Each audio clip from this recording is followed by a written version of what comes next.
again for joining us. My name is Jose Torres, and I'm the Associate Director of the Neighborhood Safety Initiative, which is a partner alongside the Mayor's Office of Criminal Justice in implementing the Neighborhood Stat, part of the Mayor's Action Plan for Neighborhood Safety. And I look forward to your participation. And I'm going to now shoot the mic over to Roz. Introduce yourself. Hi, everybody. Welcome. So I'm Rasmia, or Raz, and I am a consultant working on this project with Mokje and CCI and with Hester Street. And prior to doing this work, and my work really focuses on public housing transformation, I did work at NYCHA for about 5 years, running the Office of Public-Private Partnerships, and started something called the Fund for Public Housing. And prior to that, I ran an organization called the Brownsville Partnership in Brownsville for about 8 years. So I'm thrilled to be here. And that's it for our intros. Yeah, so now we want to take a chance to get to know each other a bit better. Everyone here was invited for a reason. Everyone has a lot of great resources and experience and expertise when it comes to economic stability. So we're going to ask you to do a quick icebreaker with us, so bear with us for a bit with this. And in the chat box, if you could all please put your name, your organization or the map development that you live in, and then the superpower you're bringing to the working group. And we're not talking about invisibility or mind reading, but more so the superpower that you can bring that's going to help us, move this action agenda forward that we'll be working towards. So for example, I'm Maria. I'm from the Mayor's Action Plan and Programs Manager, and my superpower is finishing Excel spreadsheets after midnight.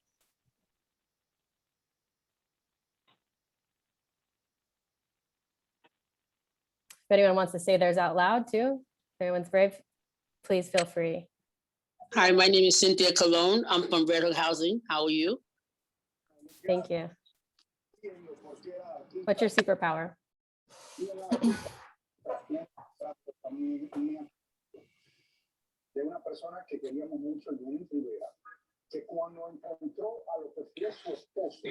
Anyone else want to go? So folks, hi, my name is Jose, and I'm from Uptown. And my superpower is not only being a DJ and bringing like the music to the events that we do in the community, but I'm also a seasoned organizer. Been organizing in communities for 23 years, and look forward to these activities. So, what's going on, folks? Let's go. Let's see what our superpowers out there. And we got some things going on in the chat right now, so I'm gonna read those out loud as well. But if you guys feel free to jump in live. So we got Mary from. Give me a second. Stuff is jumping all over the place. You guys are moving fast. But I see Miss Bello. Go ahead. You can introduce yourself, Miss Bello. My name is Noris Bello. I'm from Polygon, and I'm new in the group. Thank you for being here. Thank you. Hi, my name is Malik. Oh, I'm sorry. Go ahead. I'm sorry if I cut you off, but my name is Malik. I was born and raised on the south side of Chicago, and I work for New York City's Mayor's Office of Criminal Justice, the Office to Prevent Gun Violence.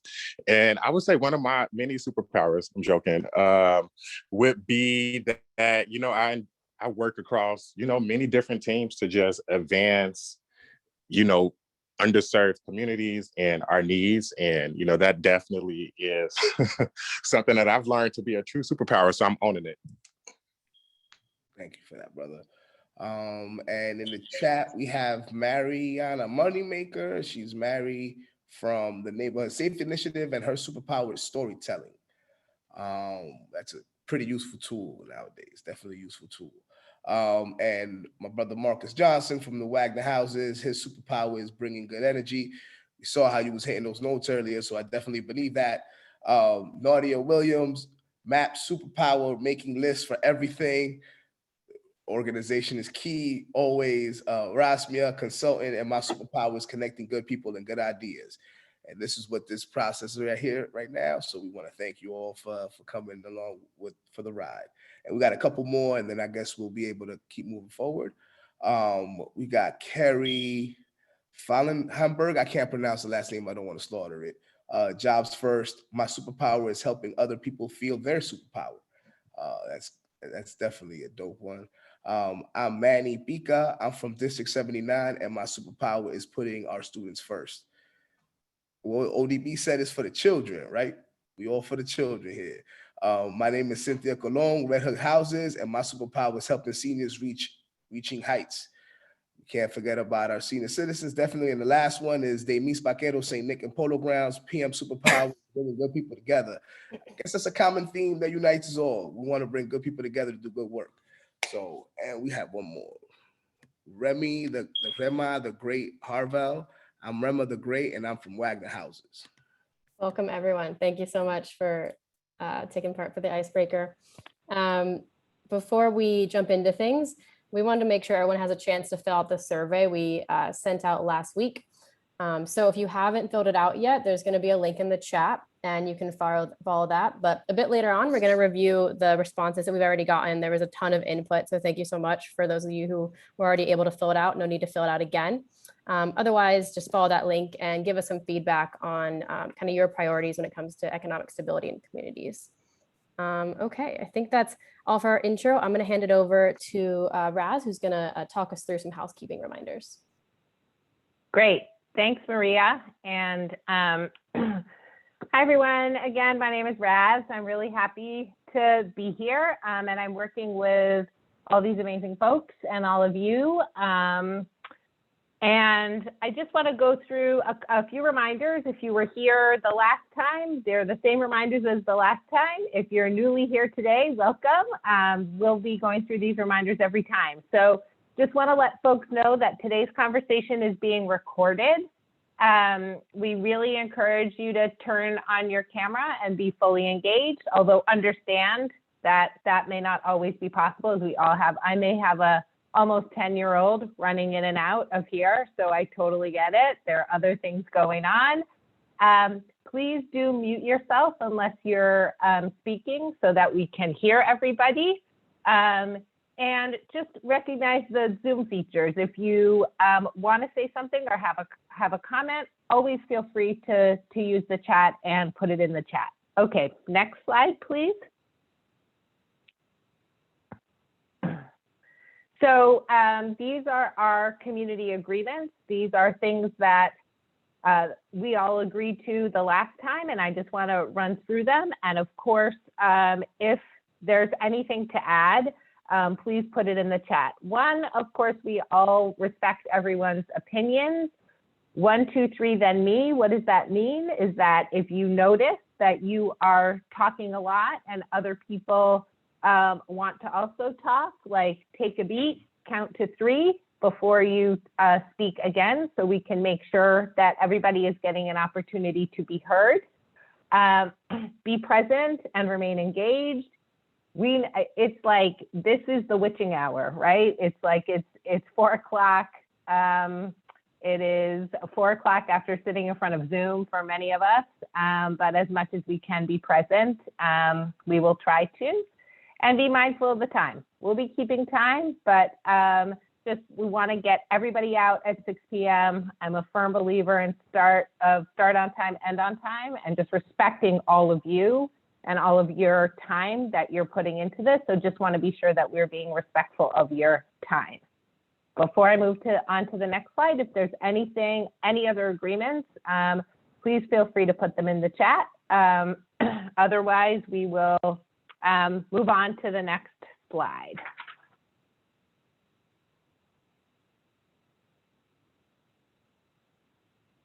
Okay, cool. So here is our agenda for today. We did the welcome and intro. We're going to spend a little bit of time on the working group number 1 recap and the survey share back, the survey that Maria alluded to. Then we're going to do some issue and power analysis. This is based on a lot of the information that you provided in the survey. We'll do some knowledge building together, and everything will be together as a group. And then we will talk about next steps. Okay, next slide, please. Okay, just to recap quickly what we did in our first working group is that we reviewed all the work that all of you have done up until this point and are doing now.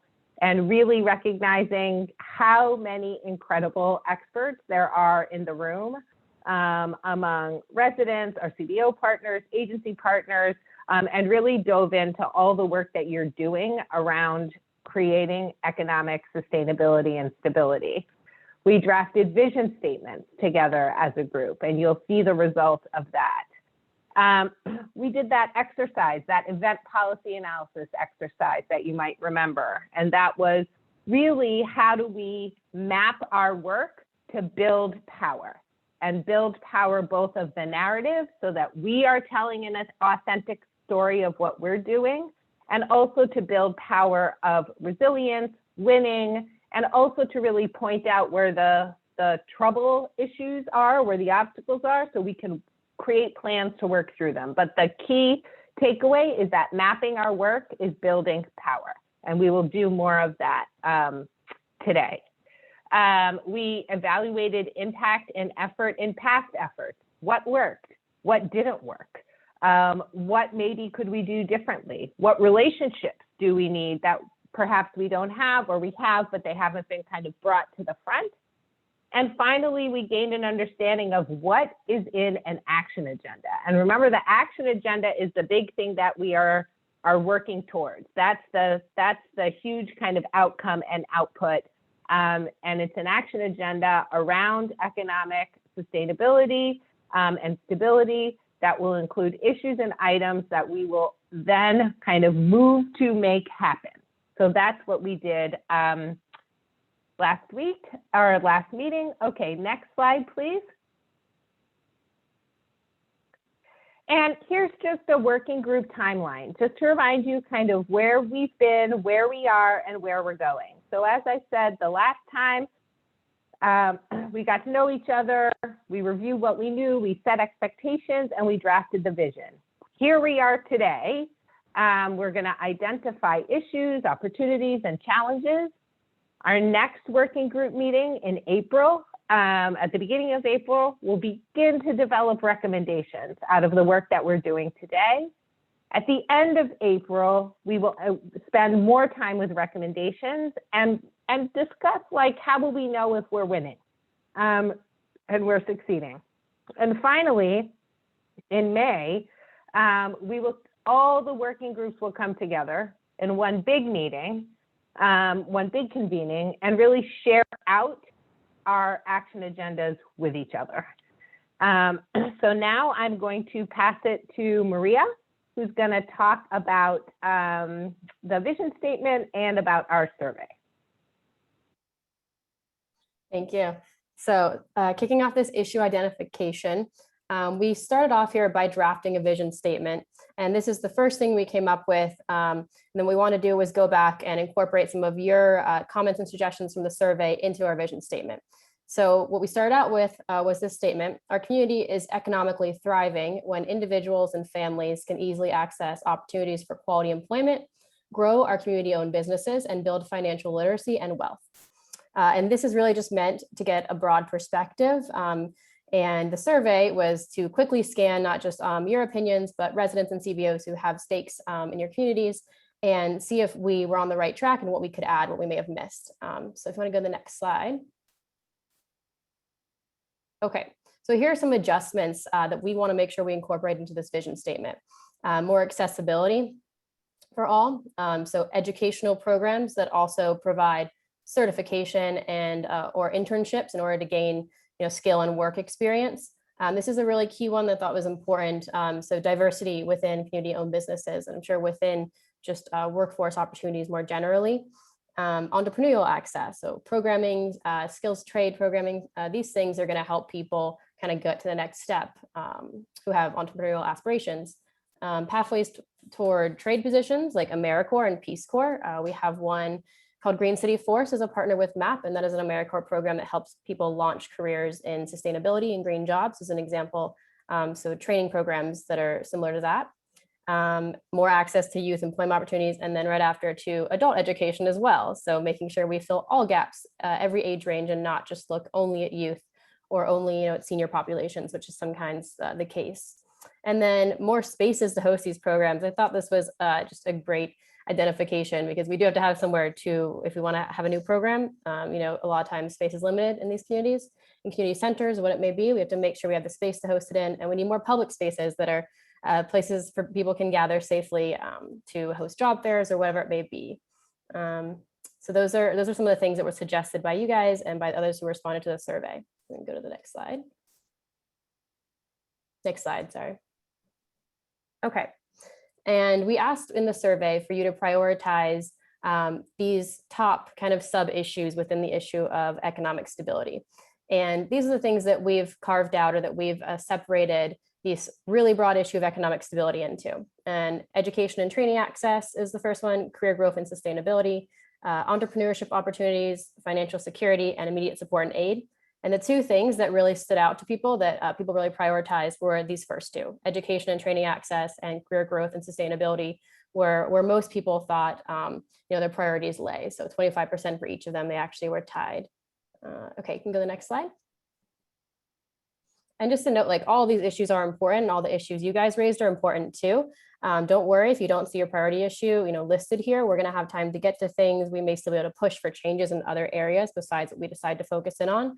But we did just want to kind of drill down into more specifics today to make sure that we're able to get to solutions. Okay, so I'm going to have you guys help me here. These are some quotes that we got from our survey responses, and I think there's a lot of good ideas in here. If anyone wants to volunteer, maybe it's your quote you see up here or someone else's that really resonates with you, to read it and then to talk about why it's important, where it may be lacking, and where you can see improvement.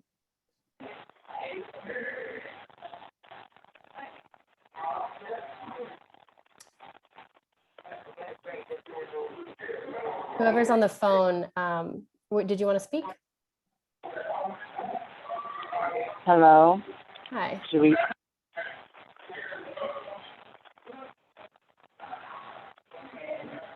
Sorry, can you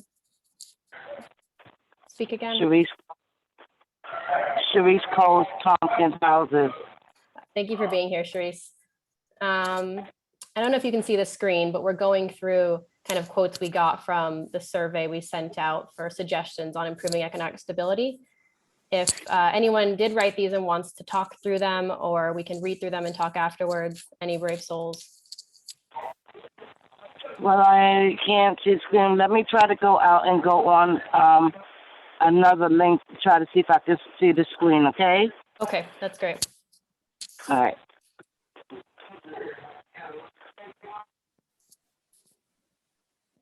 All right, anyone else want to volunteer? Can you hear me? Yes. Okay, my name is Cynthia. I'm from Red Hook Houses. I'd like the one that says NYCHA residents' employment opportunities should not be limited to maintenance and construction. Many residents have degrees and work history that make them unqualified for these programs. There should also be more employment opportunities for the older population.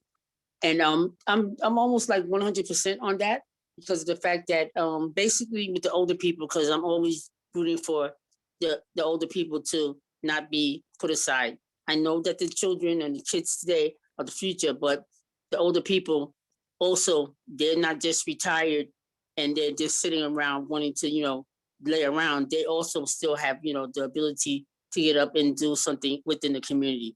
So I'm always pushing for that, because I believe that, you know, the foundation did start there from the older people. So we can also help them, the younger people, with, you know, they give us training to help them train to be better people. You know, that would be a good idea. Absolutely. You know, because everybody needs help. Mhm. And you just can't have, like, if you have all teenagers, who's guiding them? Right, and if you're you right, have there's often. if you have all adults, who's helping the adults understand the younger people? So Mhm. it's like, you know, you need the diversity. Right, we need programs that kind of deal with maybe this intersectionality between age groups, not just that are That's only for youth or what it may be. Because it's a problem, because a lot of young people don't want to be involved with older people, but we're all here together. Definitely. Mm. Thank you You're for welcome. sharing. Mhm. Maybe one more. Does anyone else want to read one of these out?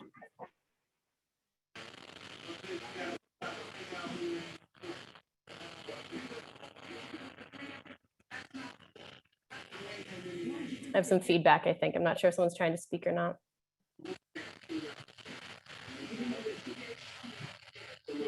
Okay, I'll just pick one more. I think this grants for workshops one, it's this simple sentence here is important. There might be a lot of grant opportunities available, but are we getting the information out to the people who can most benefit from them? Are we making sure they're accessible? There aren't a ton of barriers to applying, educational barriers, justice background, those sort of things. So these are just a few of the suggestions, and there were a lot of great ones. Just to read the other two quickly, the career development and entrepreneurship activities are important. And then let me go back one more just to make sure I read the last one.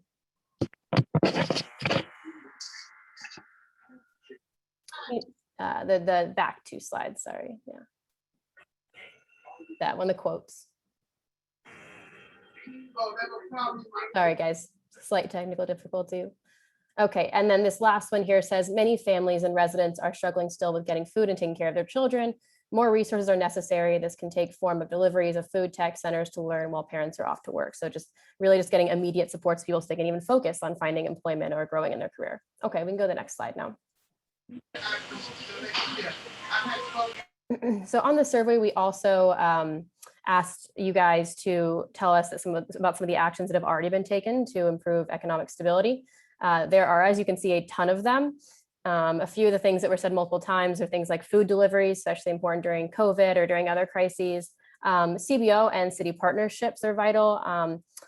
Agency partnerships like with the NYCHA's Office of Resident Economic Empowerment and Sustainability, which is REES, which helps connect residents to career opportunities and has their own training programs as well.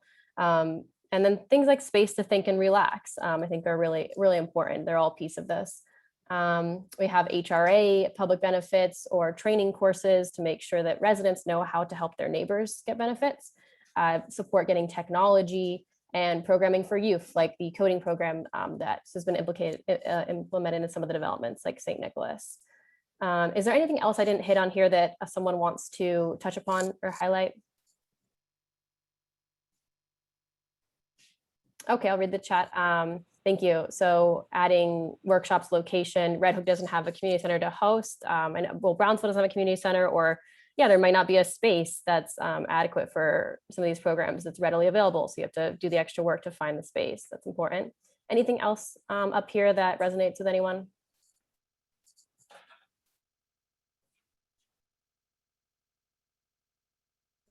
No. Okay, we can go to the next. Oh, let me just read this out. Thank you. Demise, financial literacy and coaching to work away from debts that may be preventing success. That's yes. If we're under stress, if we're under financial stress, it's going to be hard to focus on finding a job or even getting promoted or whatever it may be. Finding training, that's a huge one. So there's a lot of groundwork to be laid. Okay, we can go to the next slide. Okay, and then something else that was asked in the survey, last thing, before we get to just general comments that you guys, some people provided, is the resource and assets that may already exist within communities that can be leveraged to help us address some of these issues that we've identified as priorities.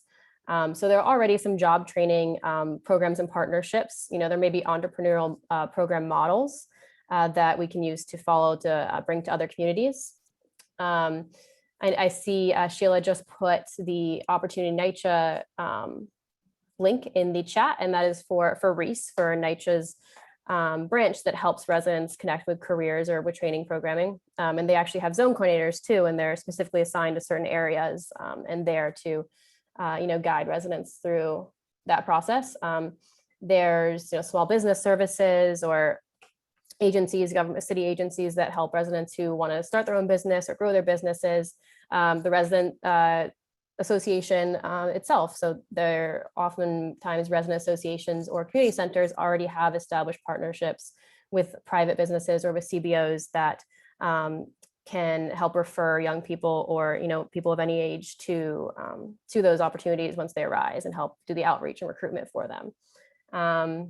Let's see. Again, anything else anyone wants to highlight we haven't said? I see some things in the chat.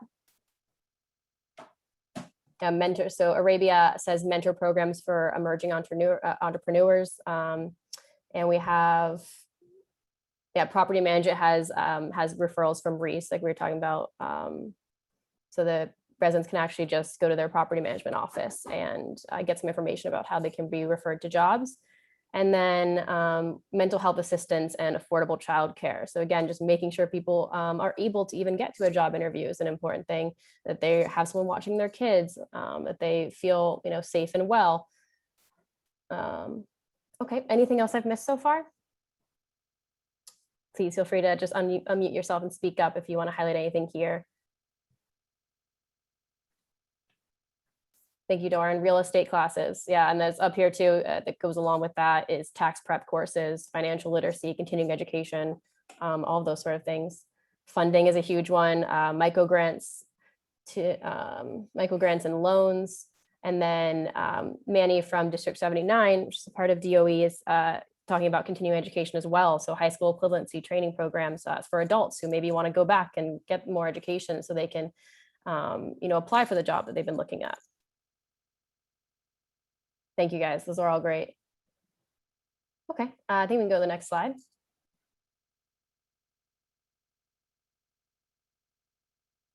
All right, and then we just asked, you know, are we missing anything, any more ideas?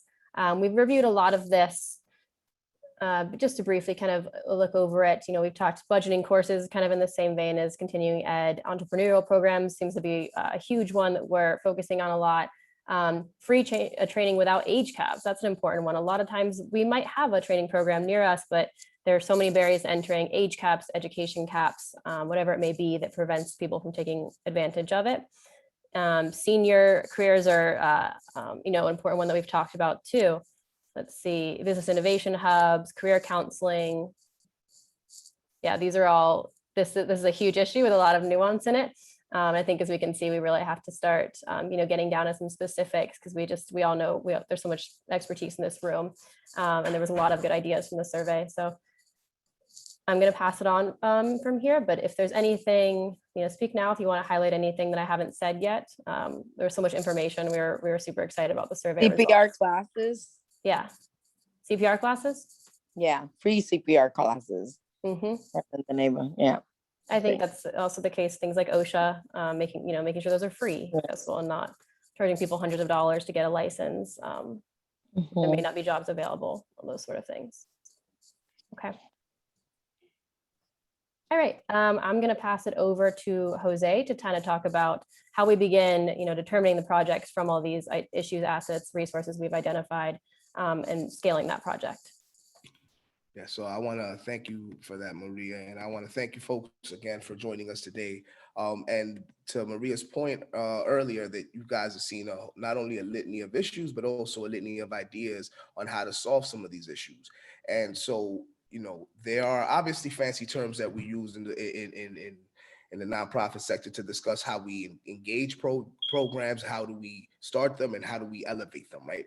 And so kind of just to unpack the term of like project scaling, scaling simply means setting the stage to enable growth and support in a project or an endeavor that you're engaging in. And what this graph is supposed to help you identify is the way and in the process on how a project can start at the local level and move itself through the iterations and multiple processes that are necessary to define the project, get it to actually implement it, and then actually execute it, then evaluate it to determine whether or not it's both sustainable and replicable. And that process takes multiple layers. So as you can see, it starts at the community level. Anything that we do is at the center of the community, right? The work that we're doing now is to identify how do we provide these services and supports to communities. And so the idea is that community leads these initiatives, right? And the process is similar, however, whether it's at scale at the level of community or even smaller, or it's broader and city-based, right? And there are examples of, for the folks who've worked on the NStat process, the action planning process, where it has a problem identification, a problem analysis, a suggested intervention, and then an evaluation of that. And that process is seen both at that level or at the city level, right? Where we have community boards who have 197A plans, which are these kind of cross collaborative efforts between multiple agencies on how they can work, and the process is similar. They identify the issue, they evaluate it, they develop a strategy, they get feedback on it, and they implement it, and they look at the process and scaling it.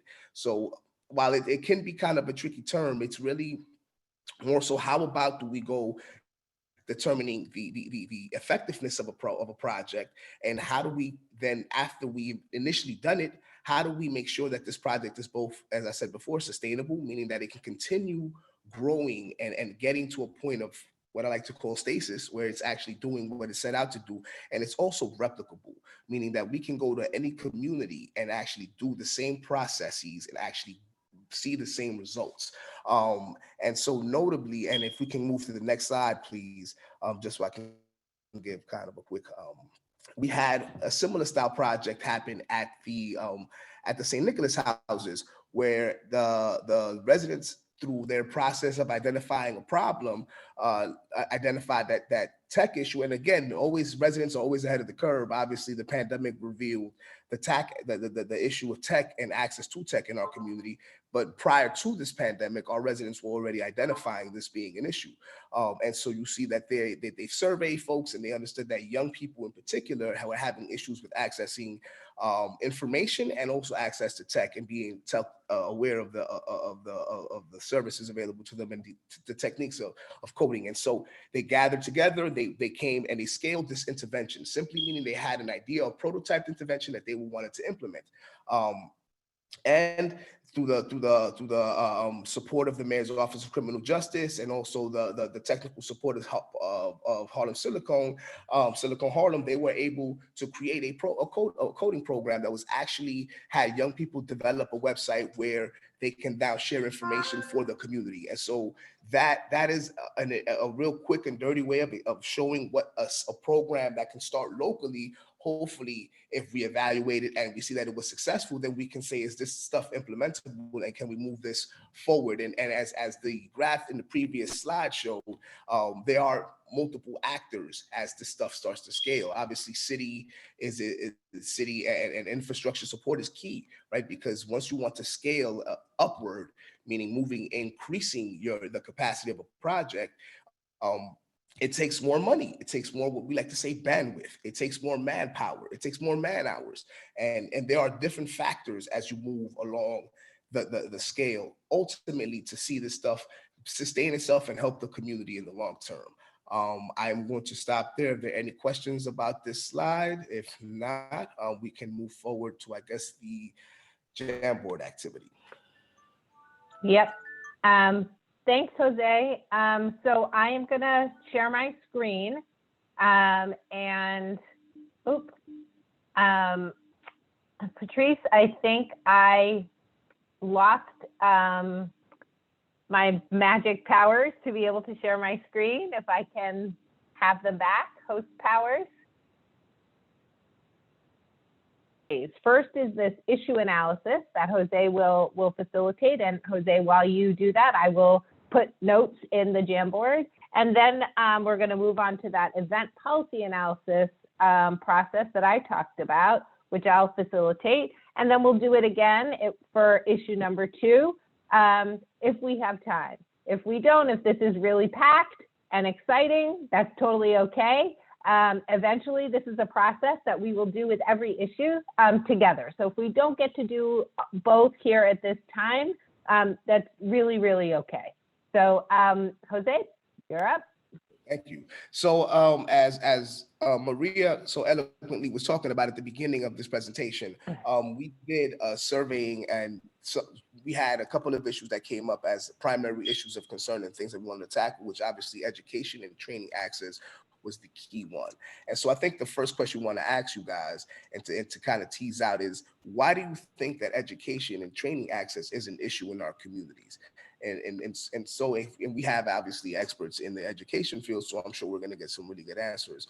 But feel free to either unmute yourself or leave it in the chat, and I can get it out to the note taker. So.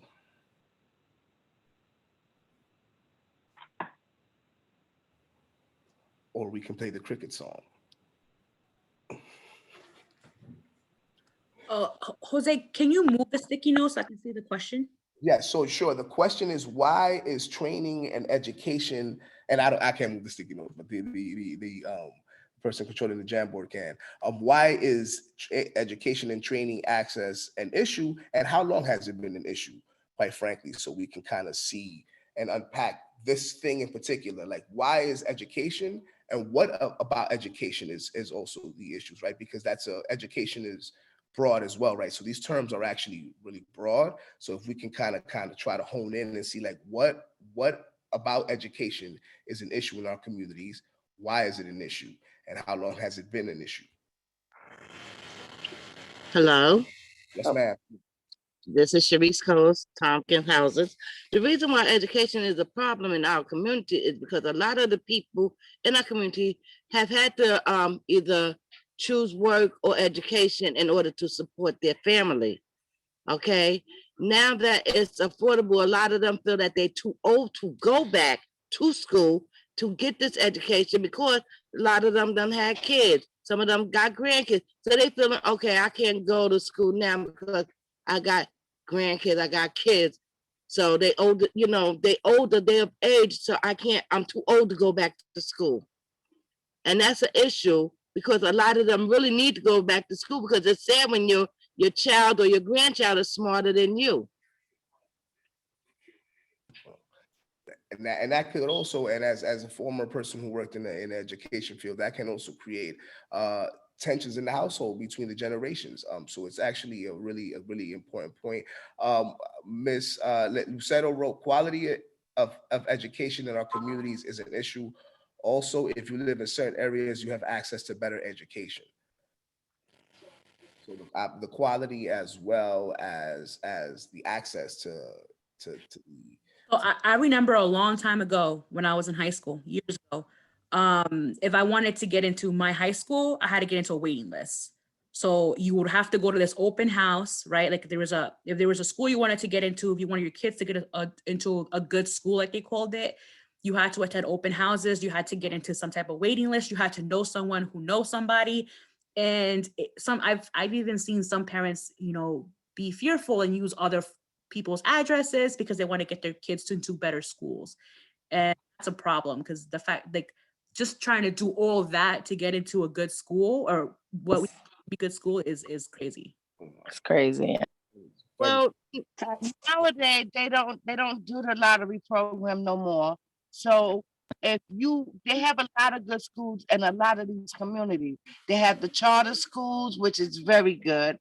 Okay, and regular education, that's really good too. But because at one time you did have the lottery program, whereas now you don't have the lottery program. Whereas you want your child to go to that school, you just apply to that school. Simple as that. If you don't apply, you don't get in, and you should never be fearful of anything. You understand? It doesn't hurt to try.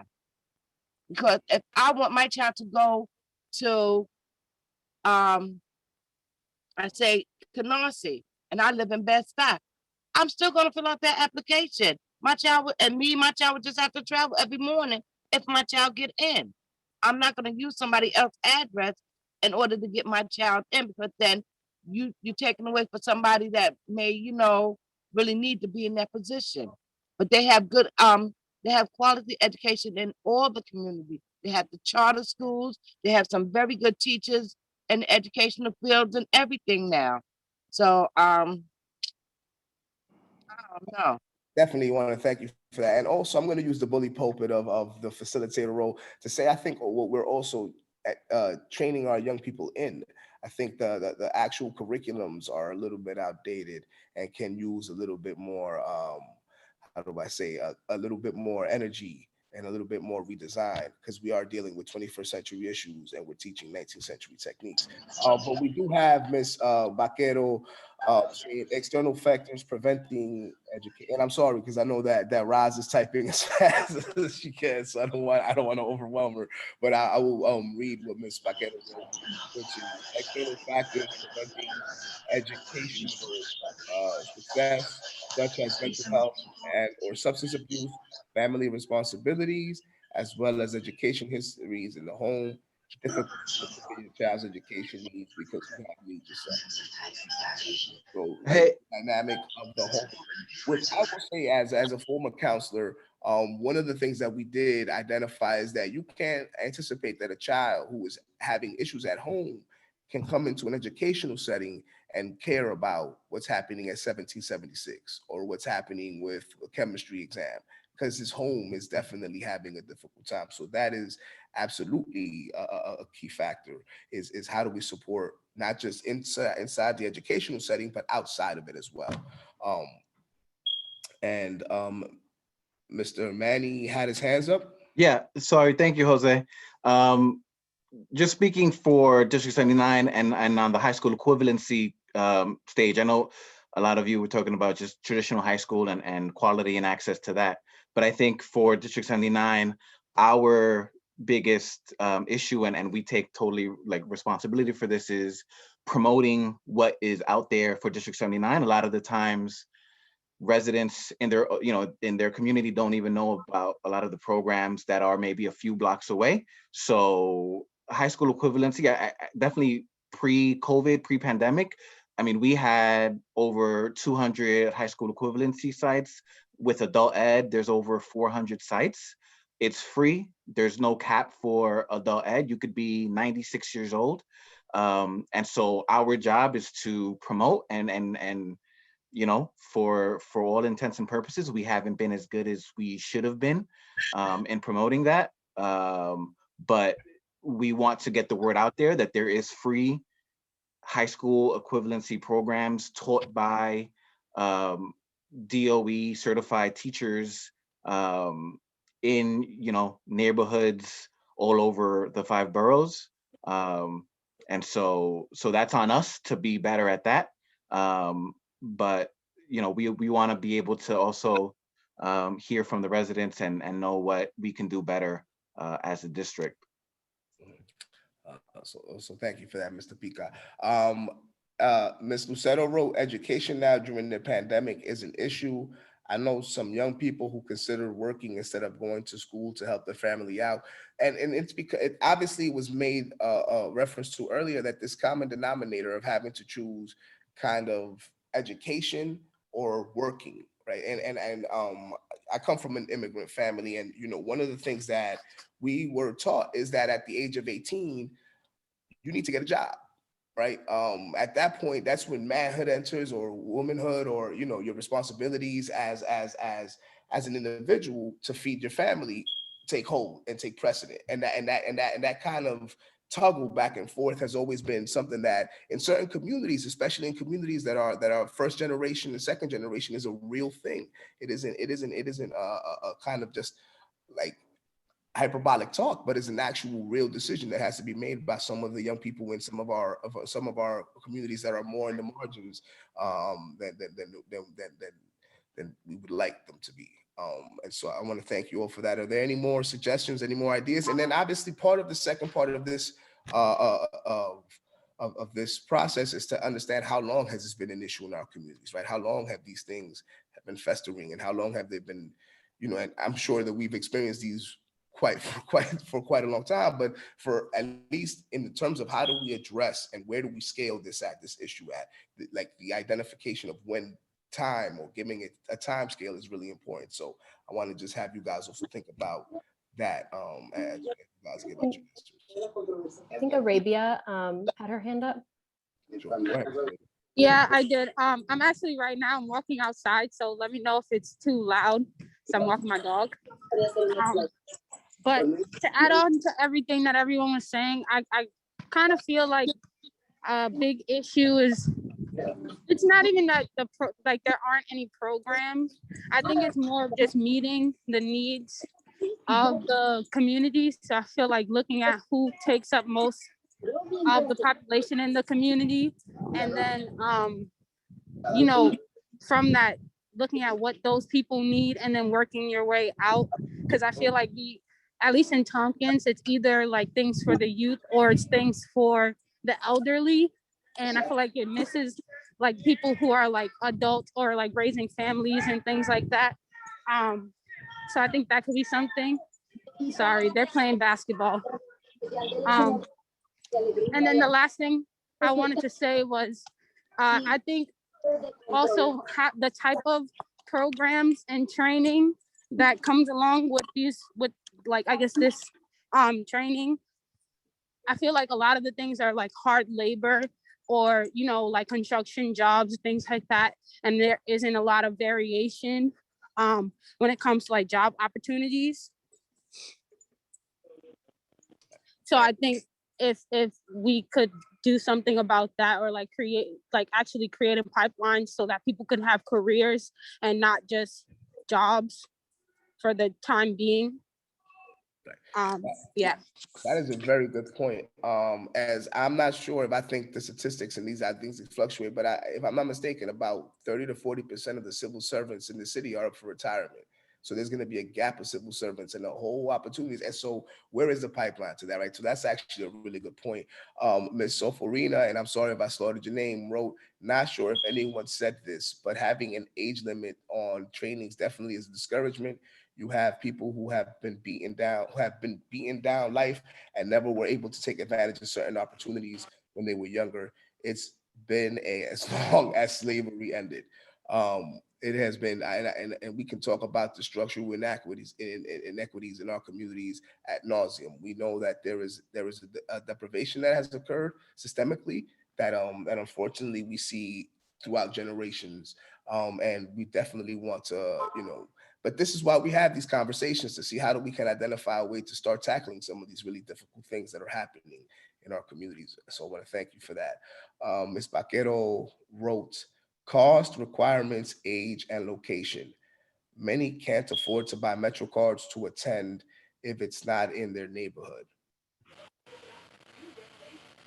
That is absolutely correct. I know many young people who, because of a Metro card, either, and this was obviously pre-pandemic and a whiles away, hopping the train lands you in bookings. And so, criminalizing poverty is something that is actually not unbecoming of systems that are driven by inequity. And so it's really important to note that. So I want to thank you for that. And then Ms. Baez wrote, sewing classes, netting classes, fashion, culture, dance classes, groups for all ages. So art, investment in the arts, and fostering the the ability for our young people to express their creativity as well, and monetize their creativity, quite frankly. And she said, Pardon me? Hello? Yes, ma'am. Yeah, what about parenting classes? Because you have a lot of young parents out here, male and female, that, they can't, they feel, okay, I'm feeling my wild oats. I done got this girl pregnant, or I'm pregnant.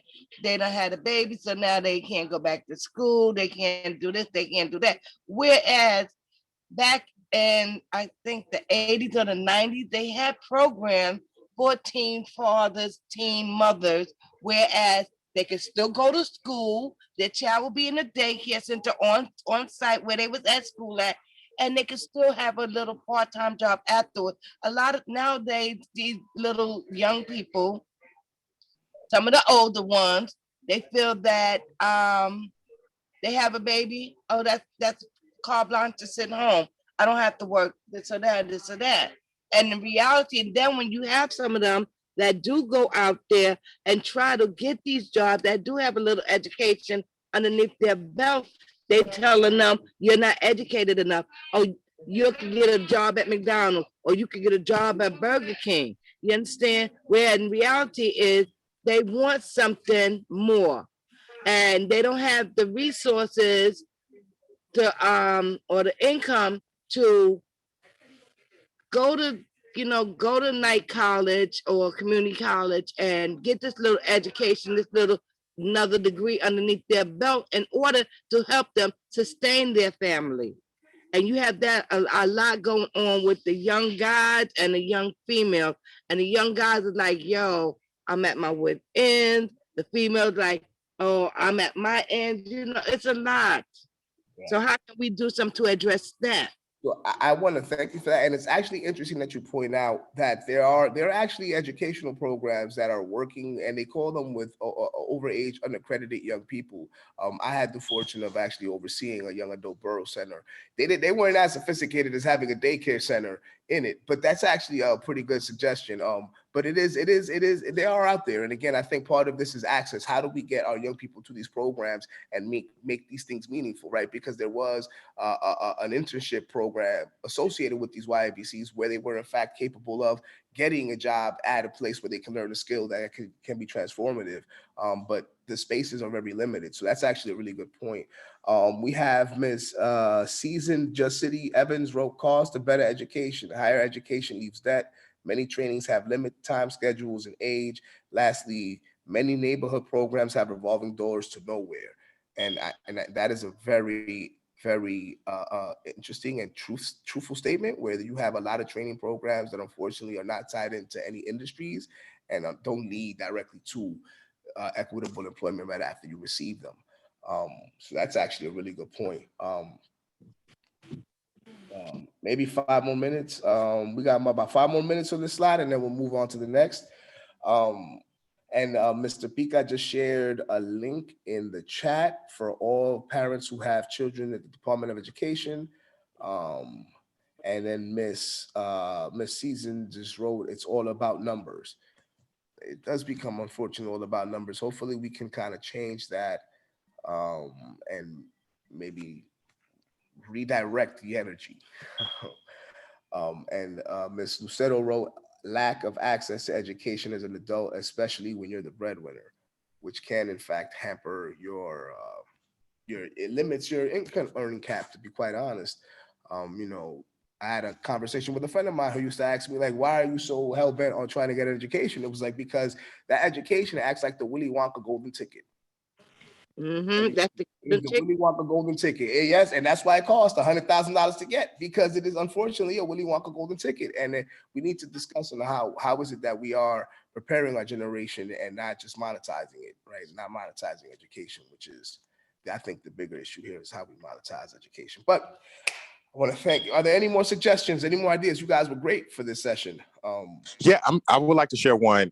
Sure. So one thing that I was thinking about is, and I've seen this happen at my high school. So I'm from the south side of Chicago, and I went to a charter high school because, you know, I didn't go to my neighborhood high school. It just wasn't one that my parents wanted to send me to. And, you know, I think that, you know, I was traveling far to go to my school, you know, and with that travel, you know, it was a privilege for me to be able, you know, for my parents to be able to drop me off, you know, because they feared for me catching the public transportation, because there was just lots of stories on, you know, just like innocent young men, just innocent people in general, just, you know, being killed, you know, on public transportation.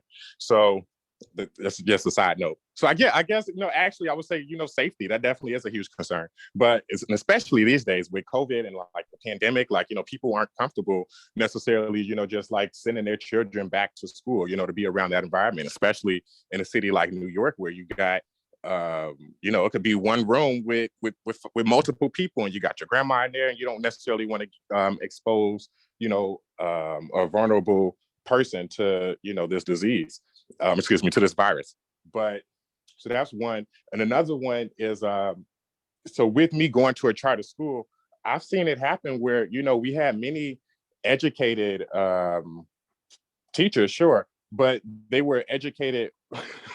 they had a college degree, but they weren't educated on necessarily how to deal with the students that they were, you know, interacting with. You know, it was causing all different types of issues, you know, where you're not understanding that your students, they're not in the classroom, not talking or upset because they want to be disrespectful, because they want to be mad at you. This person is like, you don't know what they went through. You know, they're coming to school like this is a reaction, you know, like you're not following them. And I think that I will say, like, the lack of, what is it, like, just like cultural competency is a huge part of is a huge issue for me with let me rephrase this. Cultural competency is a huge issue that Black and brown folks will continue to face, you know, when we enter spaces not built for us. And I think that with charter schools and just like schools in general, like a huge issue, you know, with a huge issue that people of color face, you know, is this lack of cultural competency, just to say. Definitely agree with that. And we see that in multiple spheres, right?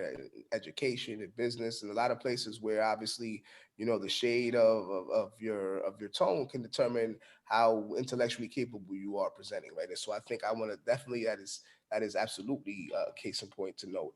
Mrs. Lee, how are you doing, Layman? Wrote, there are a lot of universities forming partnerships with neighborhood orgs to execute research projects. Instead of gift cards or stipends, maybe they can be free classes programs where residents can accrue school credit. That they spend years and years in these neighborhoods. There can be more institutional investment that supports communities. Yeah, you know, We're here think, with that.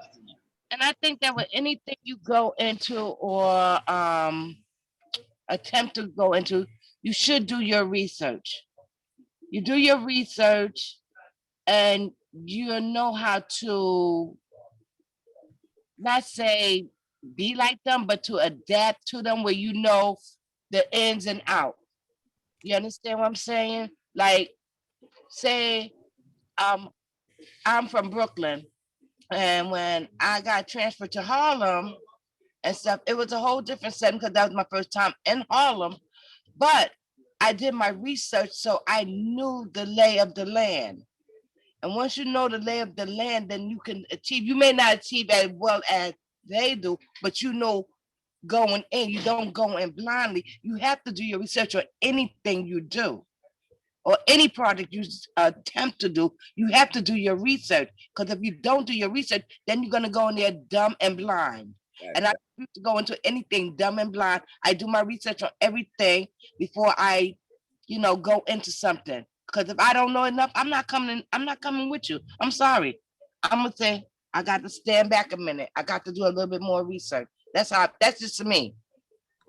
I don't know definitely think that, like the example of what I like to call educational redlining, which is something that we've been pointing out here, is how they actually are the educational institutions that are the best in the cities are removed from our communities, right? They are not. You can't speak of Stuyvesant being anywhere near Upper Manhattan or even Bronx Science, which is a school in the Bronx and is actually a specialized high school. It's nowhere near the Bronx. It's actually further away for our young people to access. And so there's this idea of educational redlining that's happening where both through the financial pressures put on our families, but also the geographic issues that can lead to kind of like the disillusioned young person. Because, you know, our young people are very territorial and sometimes, hey, I'm not going into that neighborhood because, you know, XYZ is over there and I'm not going over there. And that is a real thing.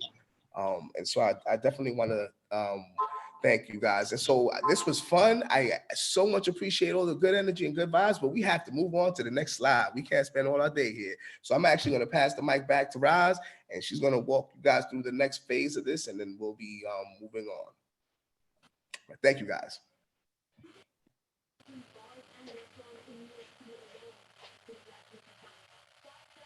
So actually, I'm happy to do this part. Jose, I thought you were going to do this slide, but I'm happy to do this slide. I thought we were going into the part two. That's because we were so into like the first part. So yeah, sorry. Oh, no problem. Yeah, do you want to do it or do you want me to do it? No, I got it. Okay.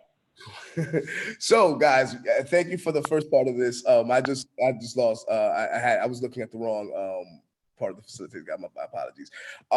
So as we unpack the issue, now we're gonna kind of try to identify who has been mostly impacted by these issues that we've identified and where are these issues occurring. And we kind of, some of the earlier part of the conversation actually helped us get to some of this stuff, but we want to actually hone in on it. So I'm gonna again open the floor to you guys and just, you know, begin to try to unpack like who is actually being impacted by the issue of lack of access to education and training. Our black and brown kids. Our brown kids. Hello? Yes, definitely got that, Ms. Coles. Oh. You know, the reason why I say that they being impacted is because You know, a lot of them feel, okay, I ain't gonna get in there anyway, so why should I try? Which is wrong. Because let me tell you, if you don't try, you don't achieve anything. You understand? I done raised 5 kids, okay? And they went to the schools that they wanted to. They graduate. They done went to college. And they stopped at college when they was ready to, not when they had to, because I didn't have the money. Because let me tell you, by hook or by crook, they went. I don't care. And like that, but you know, a lot of the immigrants and stuff, you know, they have to go out and work to help support their families and stuff. You know, my thing is, I never put that emphasis on my kids. My thing was, you just get an education. I got the financial part. You understand? I have to work 16 hours a day some days, 7 days a week. You just have to do is to get an education, because at the end of the day, you're gonna take care of me when I get older. How about that? Sounds like my mom's. My mom said, I'm shepherding you guys through college so you guys can take care of me when I'm retired. That's the way it's got to be. Right? And we have in the chat real quick some really good comments. Low income urban communities from Ms. Baquero, children of immigrants, which is definitely a population that is super impacted by the education system. We have formerly justice involved individuals, which is another group that actually is super impacted by both educational access and training access, both pre and post. Um, and we have Ms. Sofarina, right? Black and brown people, period. Parents can't teach their children what they don't know. That is absolutely true. Um, Students in foster care or temporary housing.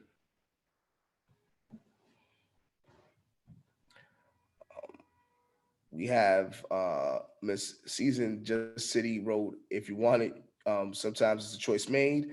And then we also have folks with learning disabilities. So that came from Ms. Lucetto, so thank you for that.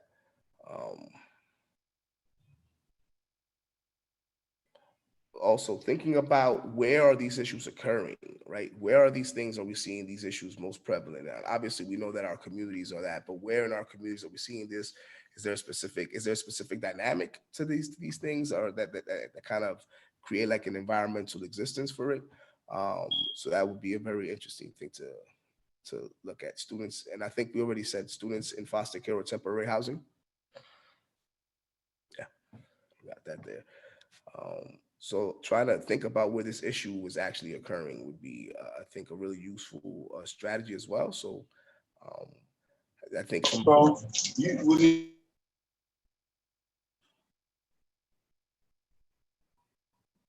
Hello? Jose, this is Miss Brown from Castle Hill.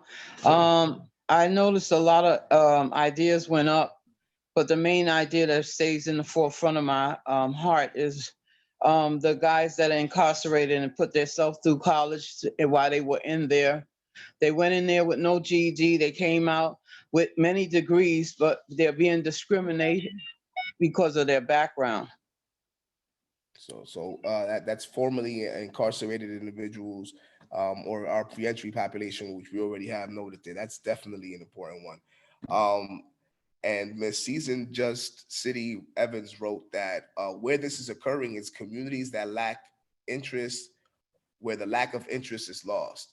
Can you unpack that a little bit more? What do you mean by that?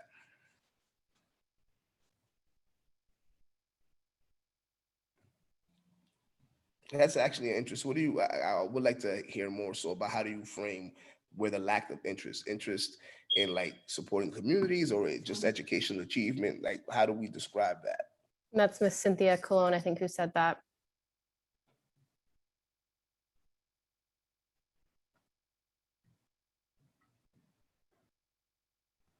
Maybe we lost her. Okay. So, all right, guys, you guys definitely are helpful with this stuff. I mean, I think lack of funding is more so an issue. Definitely one that I think so. Maybe lack of investment in certain communities. communities that lack investment. And Ms. Lucero wrote My Community, which is mostly Black and brown folks.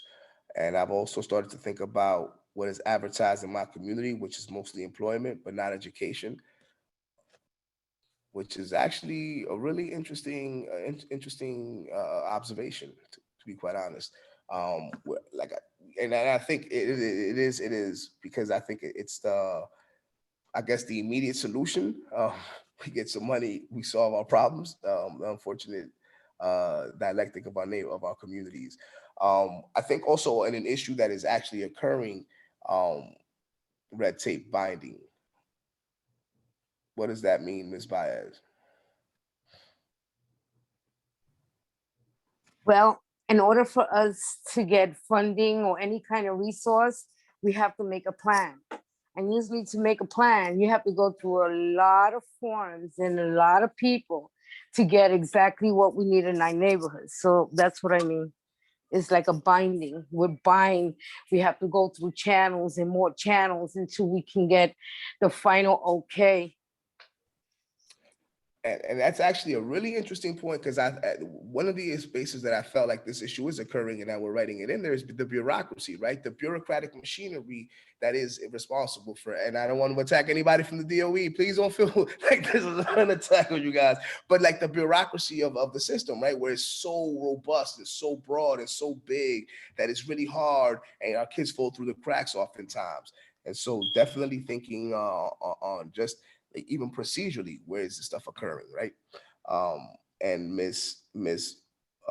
Malik Dent agrees with Gail, piggybacking standardized testing is racist. So this can be an also issue of where kids are getting tested at, right? Or the period of testing as a space to where this stuff is occurring at. This is Doran from St. Nicholas. I'm definitely loving what's going on here.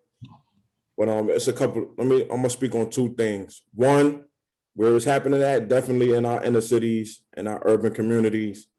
And I just wanted to share something like the prison systems have better technology and food programs than our public educational systems. That's a problem, to where you walk into a youth school and the hallways look like a jail. So I'm talking from the perspective of an individual that's been justice involved. I served 3 years in prison, and I had my run-ins with the justice system. And I'm seeing modernized facilities for the prison system. And then now I'm out here doing this work, and I'm going into schools, and I'm seeing that the schools is lacking in books, technology, and personnel, that everything is transactional. I'm talking about the counselors, they pick and choose the cream of the crop or who they want to work with to get them to the next level to go to college. And those with the learning disabilities or any boundaries to education is not being serviced. And it's not out of sincerity and love, like they're not laboring in love. So I see the work that I do as a labor of love. And then when you see these discrepancies amongst these innocent youth, and definitely like the red tape, like we need to learn the law and see what laws is allowing this to be so. Like who sat and created the curriculum from our communities? Who contributed to the conversation around the standard curriculum, which is going to be placed on our young, brown, Black boys and girls in our inner city communities? And I don't believe that any of us that reflect the population who we talking about was in that meeting. That is a very powerful point, brother, because I think when we look at where the investment goes, right? How there are towns that are now being built around jail systems, and the impact that it has on our young people. When I was mentoring young folks, I used to tell them, you guys are trying to be trained cows. All this street stuff that you guys are doing are preparing you to be cows, to be in a farm that's going to be making money for another community, and you're not going to be helping your own. Because it is so true about how the investment is to build this infrastructure while depleting the other one. And one of the places that I think, Roz, if you can please, government, right? The issue of government and policy, I think it's really important. It's really important place where these issues are all, can both be resolved and have actually been metastasized on some levels. So before, because this conversation is really good, and so I think we've done a really good job of trying to unpack this. So before Let me add one more point. we have one more slide to kind of tackle, but I'm gonna leave the floor open for just another minute before we move to the next slide. So one more thing. Yeah, definitely government. And like, look, we got all these new buildings going up in these inner cities, and we talking about community development. But how come none of that money is being funneled to the education system? We talking about community development. We want to invest in the future, right? But none of that money is going to the school systems to help with technology, to help with modern books, the correct books, the accurate books, the up-to-date technology, and, you know, incentivizing the teachers and really step into it. So that's something that I would love to tackle, is to get on who's in control of that, who gives permission to the buildings to build their buildings, and the money that they invest in, where is that money going? So that's a great point, brother, because one of the things is that the tax revenue that's generated from these new developments is supposed to technically support our educational system, but it's like you're building a multi-million-dollar building, but the school next door doesn't even have adequate plumbing. It doesn't make any sense. And I think Letty pointed to this, where it's how come we aren't in the room when it comes to addressing education. So actually the rooms where policy gets made is obviously one of the locations where we can say that this stuff is actually occurring. But I thank you all for this. We got one more slide to go through. This has been, I think, a really fruitful and very powerful conversation. So I want to thank you all for participating as we move through this process.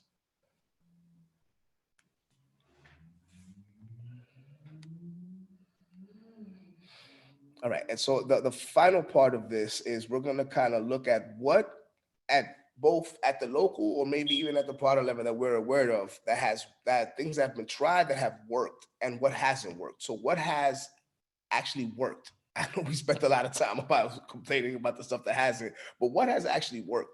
What can you say, oh, this program has actually made a difference, or this training actually changed the course of something? If anybody has any ideas or suggestions.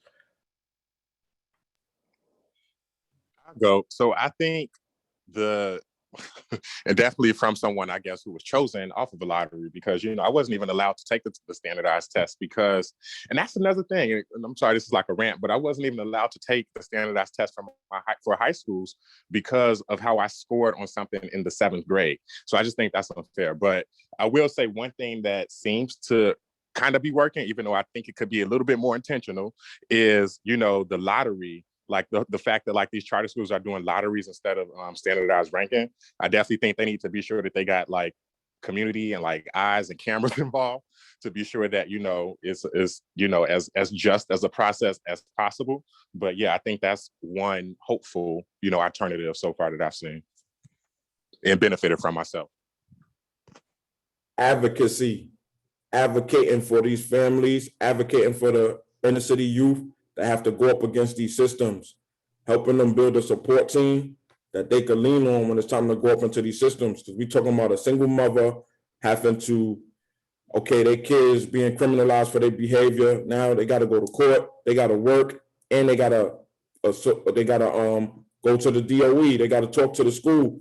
What's going on with their young person? So for one person to have to face all of those different systems alone, advocacy works. And I'm speaking from a testimony of one of my young people. So he had an issue with individuals trying to influence him to do scamming, to do credit card scamming, to hustle, to even get involved in a gang.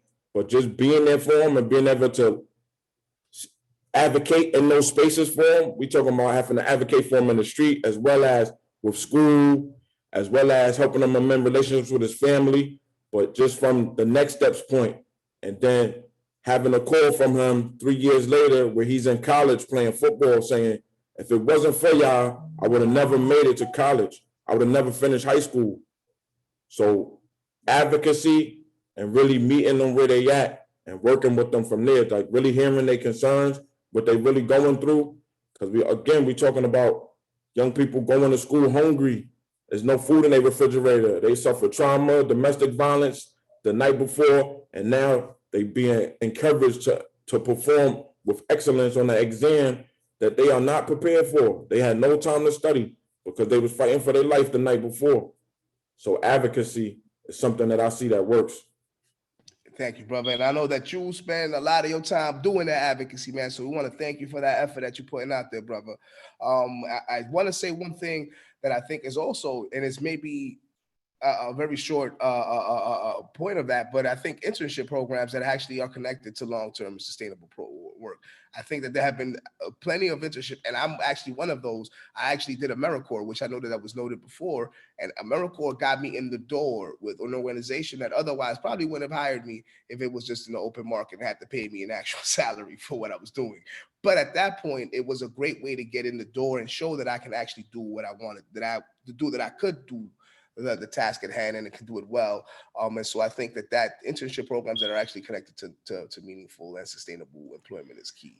Are there any more ideas, folks, about what's worked and what I know has? for my school, like we used to have our classes in circles. So like if someone in the school or in our class was absent, like we would reach out to each other, like, hey, you missed class today. Like what happened? And because my school had it, like everyone kind of took care of each other. Like we had that mentality. I know my school also allowed us to like create our own after school program. So we wanted a program, they would find the funding for it. Like we're like, hey, we want this. And they were like, okay, we're gonna go find it. And then they wouldn't, a lot of the times, like you have schools who, if they lose funding, the first thing to go are the creative arts type of after school programming. And my school put a focus on like they taught us how to speak Mandarin Chinese. Like, well, I don't know what I would do with that, but if you wanted to take that class, you could. Like you had access to classes that you wanted to take that weren't always so standardized. So I think like schools that do really well by their students are schools that listen to their students. And if you're not listening to them, then you're not doing right by them.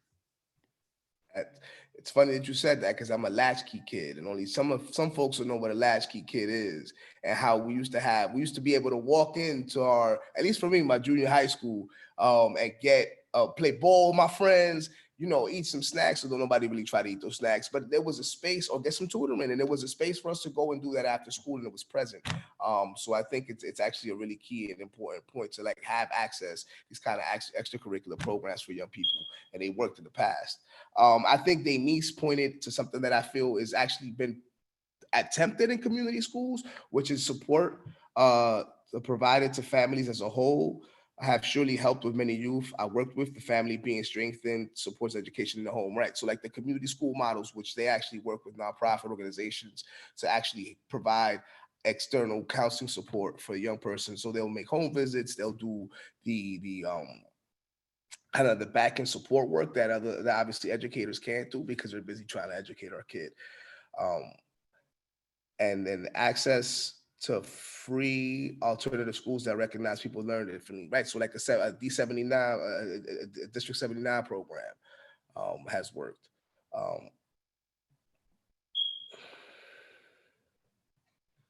Okay. Are there, now what hasn't worked? Please, one at a time. I did have one more thing, I think, for what has, or it also is a what not. Thinking unpaid programming is less helpful for, just getting a kid, and thinking of like Green City Force is helpful because it does offer a stipend. You can't expect someone to go into a training program, especially for months at a time, without earning anything at all, like, and giving up, to get somewhere. So stipends and paid programming, obvious one, but. Yeah, I will say, listen, I've always been I've bemoaned the idea that the only way you can get Black and brown people to do anything is by giving them some money or some kind of carrot towards the end. But at the same point, it actually does help to kind of incentivize somebody's effort. Like, it's not as like we're trying to give you this thing, but it's more so like your effort means a lot. And if we can give you more, we would, right? But this is at least a thing to show you that your effort is actually. Hi, this is Sharice. Maybe if y'all could get, like you used to say, you used to work for AmeriCorps, all right? So did I for the Harlem Children's or under Jeff Canada. But if y'all could get it into Brooklyn, because it's already in Harlem, it's strong in Harlem. If you could get it into Queens and stuff, And instead of, because Harlem Children's Zone, if they have 3 different levels that you work under.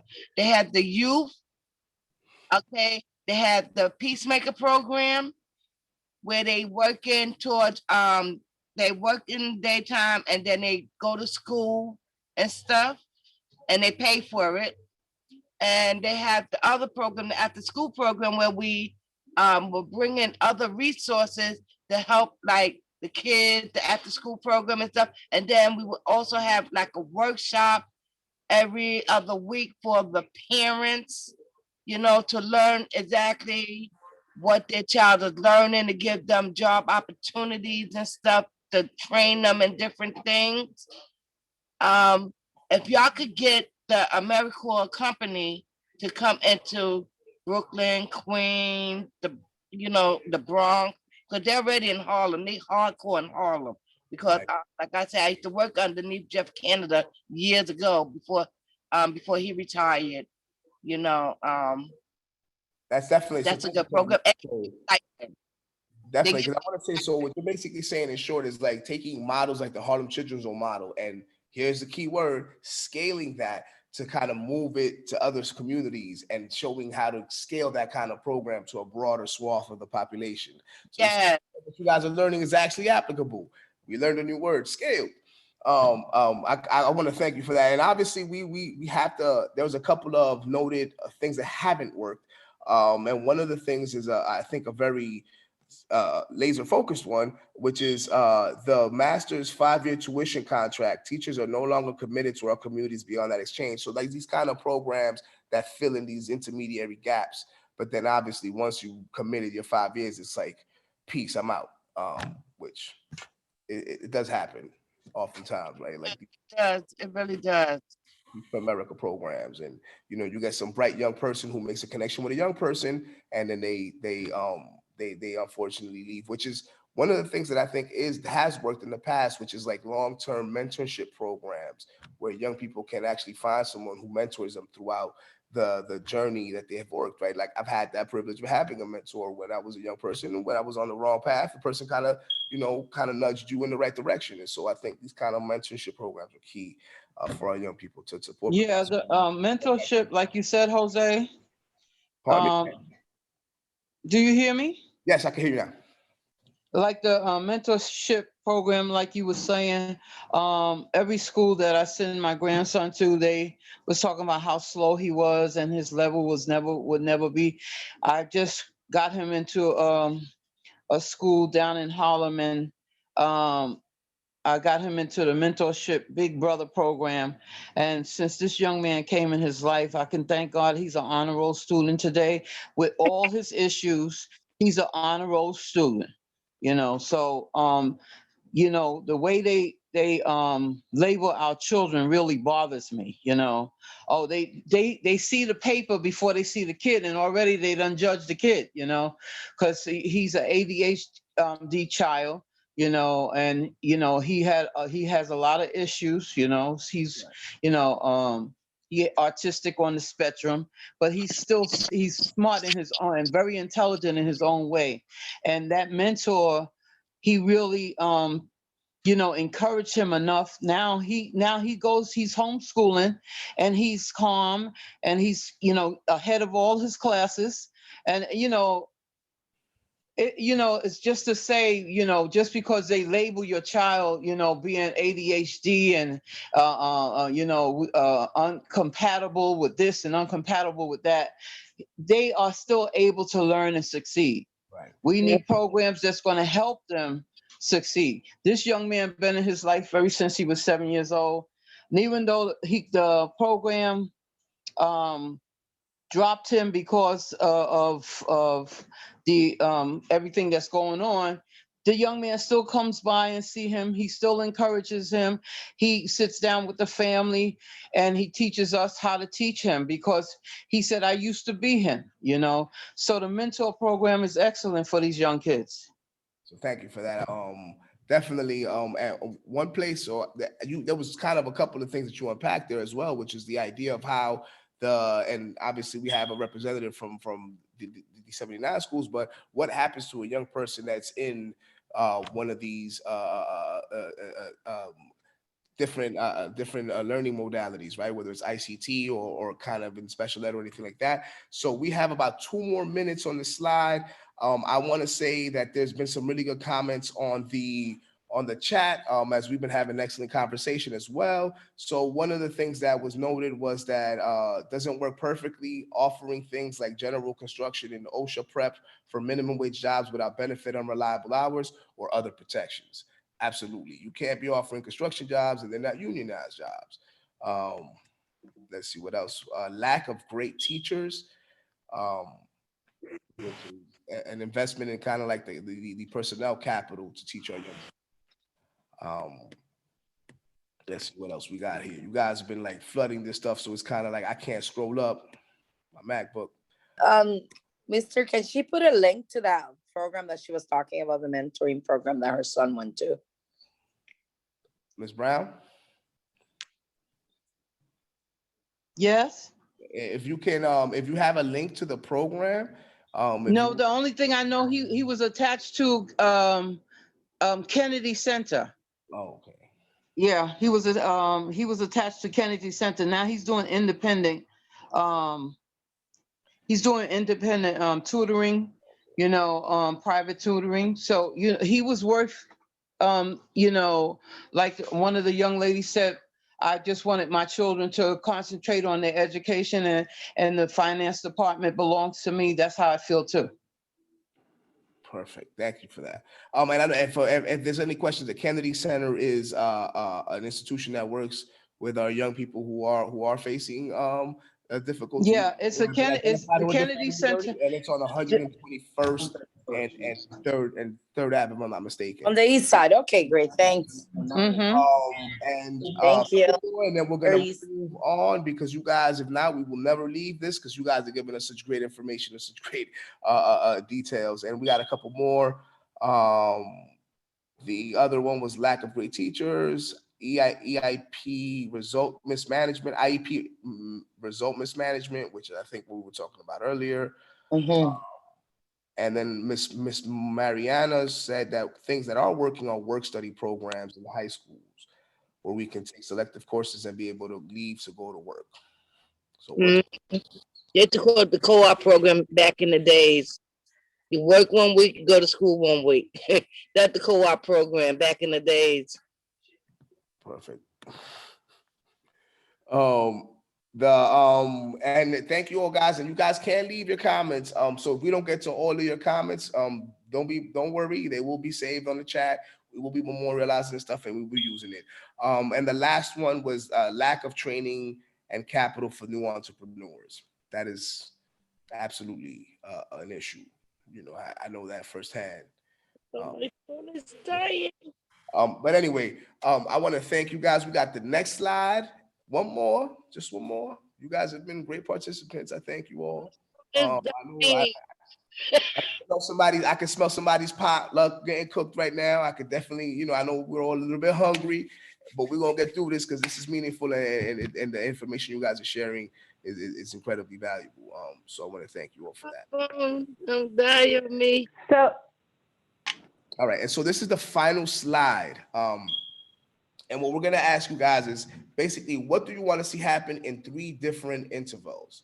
What do you want to see happen now in the short term? What do you want to see happen in the medium term? And then obviously in the long range beyond 2022. And you guys can get a sense of what the idea of this is. How do we scale interventions, right? Like, how do we identify what low-hanging fruit we can tackle now that can lead to some sustainable change? What are we trying to impact in the intermediate phase of that process? And what is our overarching long-term goal, right? Like, what are the things that you think require a lot of investment? And so, and Jose, it's Raz. I'm just gonna give you a time sense because we still have the event analysis stuff to go through. So maybe like 5 to 7 minutes on this, and then we'll move on to the next thing. All right, guys. So you got 5 minutes to give us great ideas. I'll hold us to the low end of that, which is 5 minutes. Oh man, you guys are on the clock now. Yeah. Letty writes more equal investment in schools. Is that a short-term, long-term, or medium-term investment? A medium-term suggestion. Well, damn, it depends. At medium is what, end of 20, with our policies, maybe long. Long term. Perfect. Any short-term or medium-term interventions that we can think of that can kind of start denting some of these issues that we've identified in our earlier conversation? Short term. Let me see. I don't know. Something I think we already talked about was just improving the outreach for existing programming for short term. Maybe training for Mentoring too. parents on how to navigate the DOE, because I think if I was how do you navigate the DOE? Like, what do you, you know what I mean? I think there's so many like rules sometimes about like what to do for the DOE. So there was like a training for parents, like this is what you do, like this is how to navigate, this is who you access. So maybe that could be short term. Well, that's actually really interesting because I remember doing a workshop on suspensions. I didn't realize the suspension process was so complicated. Like you need a lawyer literally to be present with you during the suspension process for your child. So that's actually a good point. We have a short term, which is remove age restrictions for trainings and fees. How about making CUNY free again? It is not free anymore. That would be great. We have another short term is get the people with a list of educational advancements to get better ideas of what's wanted and will be used. Can you unpack that a little bit more, Miss Ofarina? Just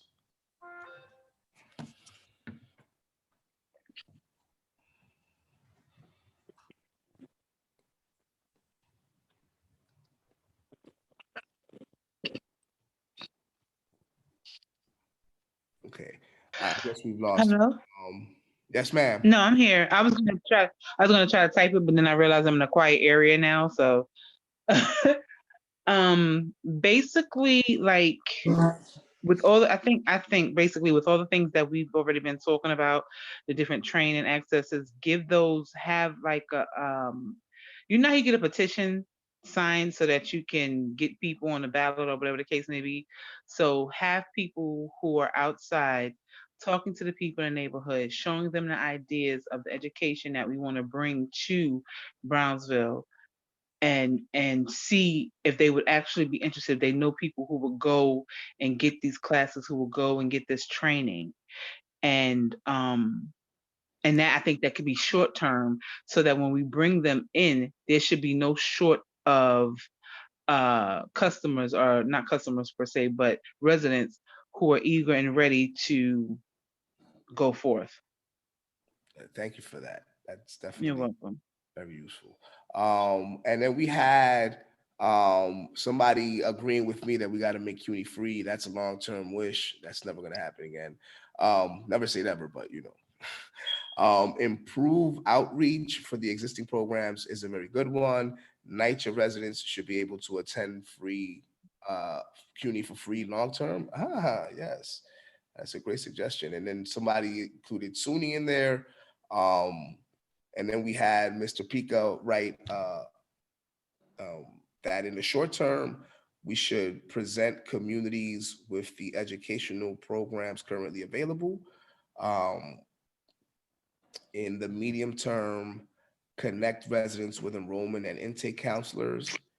And in long term, possibly implement programs within NYCHA and community centers. Oh yeah, and there's a lot of space in NYCHA to do that. And then we have in the and they mean is this a long-term or a short-term suggestion, which is strengthening relationships with employers in the neighborhoods to lock in those positions for members of those communities? I think our residence teams have been doing a lot of that work in terms of how they build out their partnerships within their community. So I think playing to that, right? Like we're collaborating with these agencies and we're working with them in different ways why not have us in there, right? As residents and those that are actually spearheading and making way for the services that they provide and keeping them open. So why not place us in those places to give us jobs if we're from the community and we're collaborating on other things already? I think tapping into that, there should be a list, right? There should be 10 agencies, companies, businesses in your neighborhood that may have one position each that could make a little minor dent. But I think that we've been making some type of headway in that direction, especially with our teams and our partnerships. That's actually a good suggestion, like some kind of like immediate pooling of resources, right? So like if we have a job fair, it isn't just like, I'm going to give you a flyer to come to a job fair to get another flyer. But if there's an actual job connected to this type of stuff. So that's actually great. So the last one is Leticia, and it's medium term, our community's access to city jobs and trainings. Saying it again, civil service is going to be opening up a lot of jobs, and there's a need for that. Hello? Yes, ma'am. Hello? I would say long-term is implementation of what people have learned. And that meaning? That means the people I'm a lawyer, I should be in my neighborhood, being a lawyer in my neighborhood. Yes, yes. So it's like, don't take what you've learned here. Don't take what you've learned here and not spend any of that time here with it. You ain't got to stay here for the rest of your life, but give back with some of your time for like a year or two or whatever, just to like say, because some people want to move, people want to leave for various reasons. But I say give back, come back and get yeah. Right. Great. So folks, because I know that this is like opening Pandora's box, and we've already kind of kicked the can open a little bit, but we have to move on to the next slide. So I want to thank you guys. This has been a great experience, and I just appreciate how robust this conversation has been, because we literally have taken up a lot of the time for this presentation. So I want to thank you all for just how actively you participated. And with that, I want to move on to the next. Thank you, everybody. And thank you, Jose, for facilitating that and for everybody's incredible ideas. The ideas are so incredible that actually we kind of changed up the agenda so that we could spend most of the time doing this. And again, I think that like what we said at the beginning, like we'll come back to this. Do you know that we originally thought we could get through 2 issues? That's crazy. Like everyone has such incredible ideas and so many things to say. Like we had to stay on this to incorporate all of your ideas, but that doesn't mean there won't be time in the future to do this with every issue, because every issue is incredibly important. So what we're going to do now, and I'm going to share a different 2 slides, is sorry, hold on. Okay, so what we're going to do now is, if you remember the last time that we were together, and this is like speed demon speed that we're going to go through this, and really this is real. What we are creating is really a map of activities that you will actually use, that we will actually use to get the work done, but we're starting that. So if you were here last time, you remember that I went through this thing called policy event analysis, and we took an activity and we filled out kind of what are all of the events. And by events, I mean, what are all of the things that have to happen to create change? And how do you want to own those things? And so this will become your map of how to get things done and how to build power. But we are just going to start briefly to get an idea of how to do that. So in the time that we all spent with Jose, we came up with so many different things to do, right? Or so many things that need to be done to really push the education and training issue to make it something that works for community. So what I would like to do now, and again, just feel free to shout it out, or if not, Maria can talk through what's in the chat. With education and training and all of the things you talked about, like take a beat and kind of where do you start? What has to happen? You mentioned some of those things before, so I'll just put one of those things in this green sticky, and you can call out other things. So one of the things that you talked about creating change within training and education was we need to have like relevant curriculum and really brown and Black educators and administrators. Right, that's something that came up. And we'll, on the next slide, we will talk about like who holds the power here? Who are the decision makers? Who do we need to connect to? But what are other things that need to happen? Like what are the steps? What needs to happen to make the ideas that you came up with into a reality? What are the things? It could be meet with funders, meet with your council people, get a group of residents together, which you already have, but what are some of the action items? Like what would you do first to move any of the things that we talked about? Because it can seem pretty overwhelming.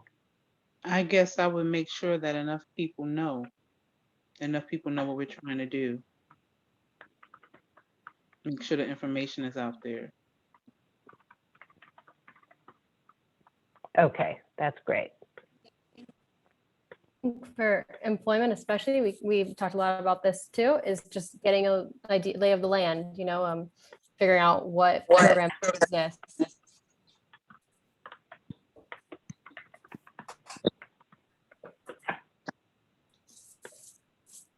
And I think once we get the information out, like the sister said, I think we should, you know, join forces and go together, you know, to our assembly people and the ones that we put in office so they can work for us. Politicians, yeah, that's right. I agree. More reliable, make them accountable, the politicians, for things that happen that should be happening in the neighborhood, in our communities.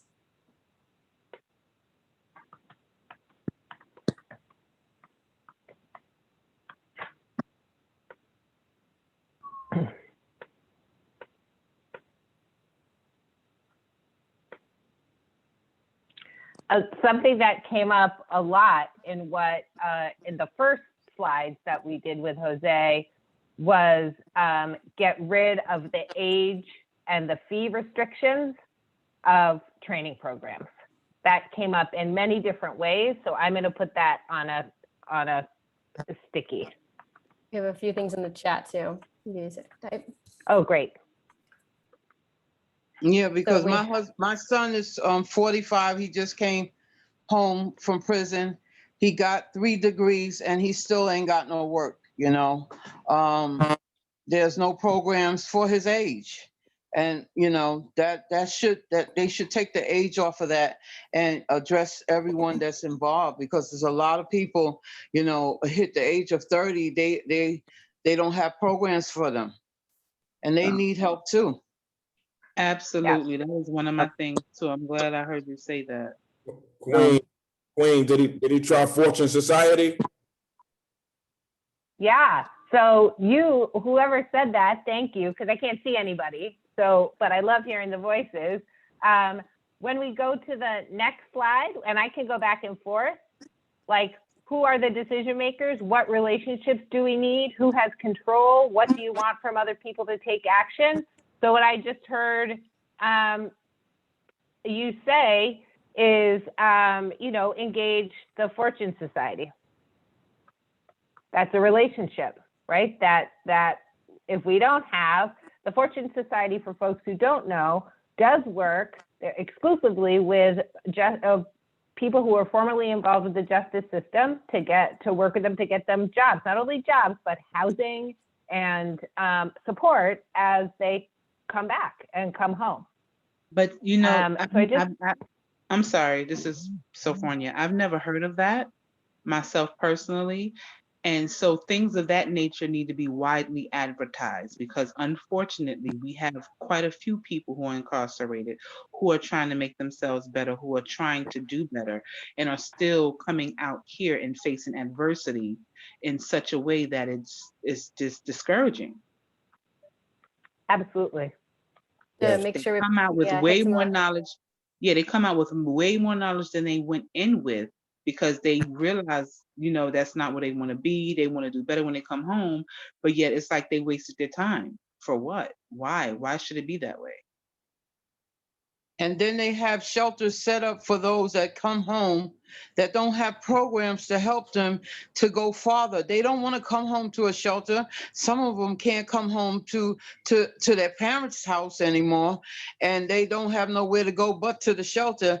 And if it stops there, they're going to wind up being a repeated offender because they ain't getting the proper help.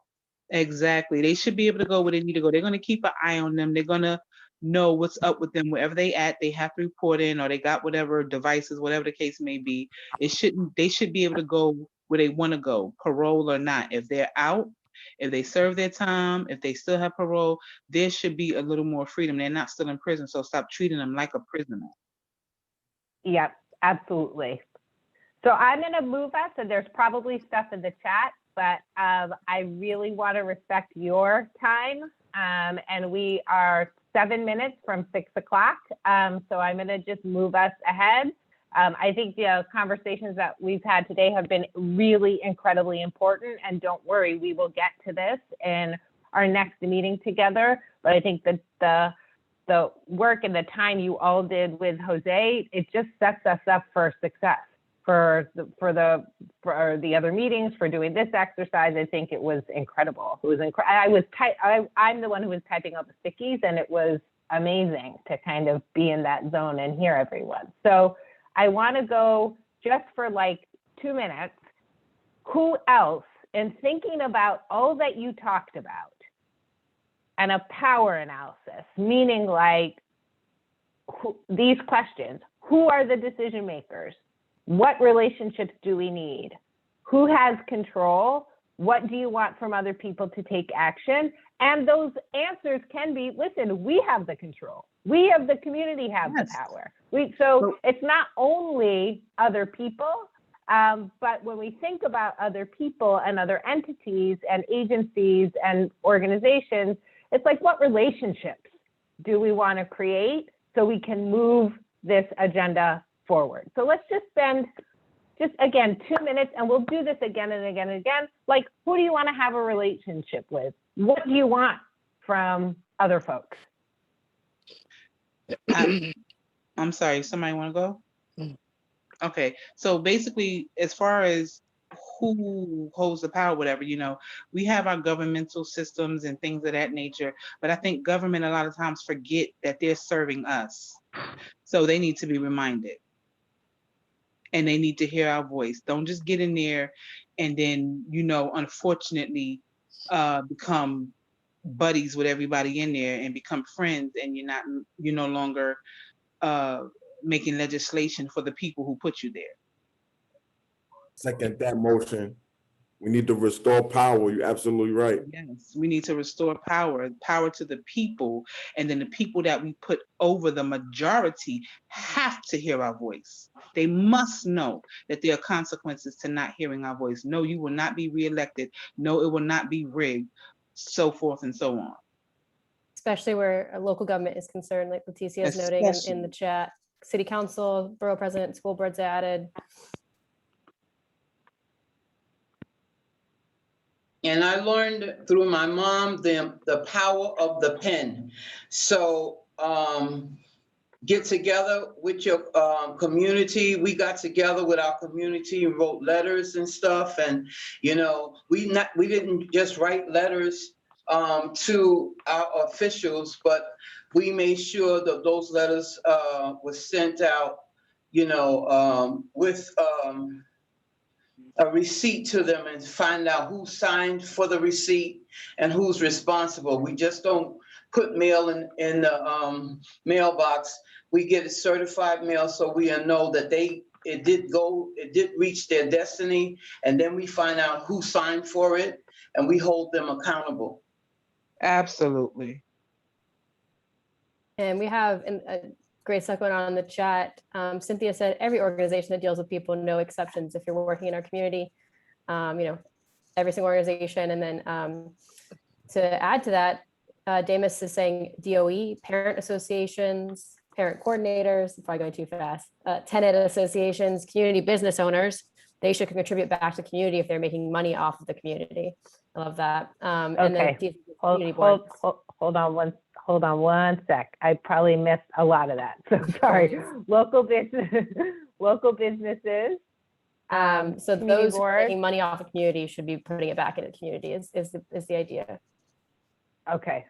People making money off of communities need to invest in those communities.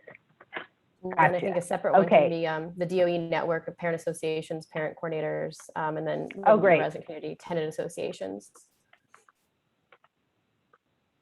Let's add the superintendent to that list. Mm-hmm.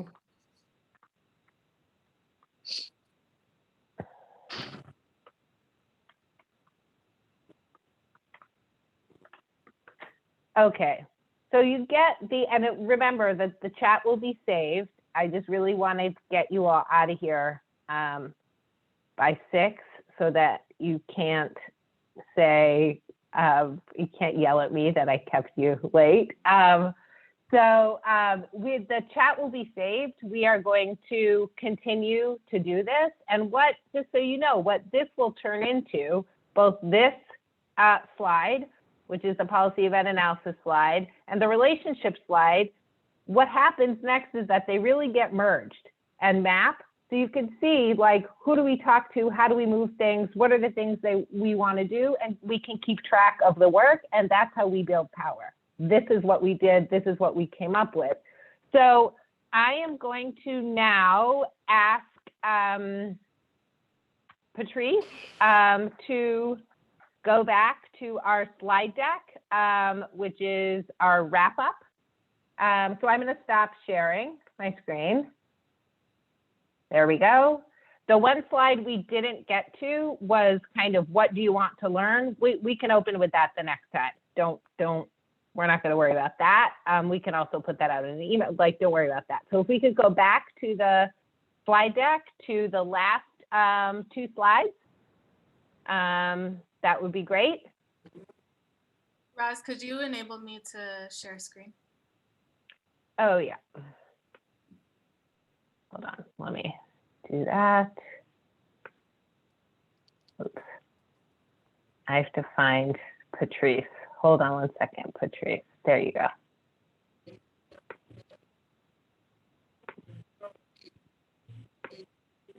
Okay, you should be good now.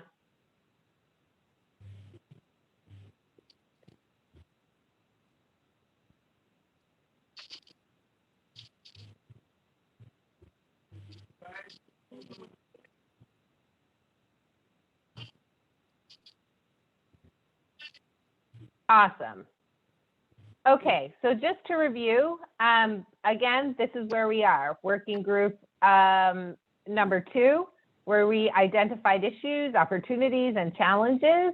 Where we're going to be next is the week of April 5th, where, to be honest, yes, we'll develop recommendations, but we will really probably spend some more time on these issues, because I think probably Jose and Maria and all of you agree, like, this was such an unbelievable conversation, and you all are, like, incredible in your expertise and your ideas, and we want to do that again and want to get through other issues. So that's what we will focus on, and we'll figure it out for the next session.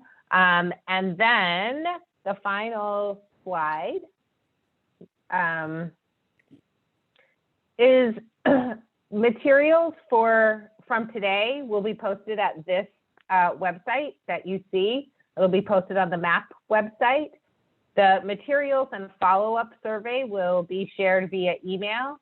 And, you know, if you can, I think for us, we'll be talking to each other and hopefully talking to some of you, but, you know, talk to your community, friends, colleagues about what you talked about, what's feasible, what's missing, what did we forget?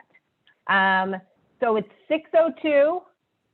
Are there any questions before we say goodnight? And Patrice, you can stop sharing so we can all see each other. Thank you.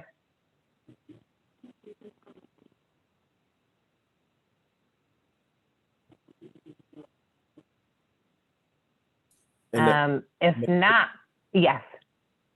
No, I just wanted moving to another. I just wanted to add, because in the earlier slides, we was talking about like the job opportunities, and I just wanted to add like broadcast journaling, music production, business entertainment, writing books. I just wanted to add that to like the job opportunities, because I know that we was sharing out on that. Thank you.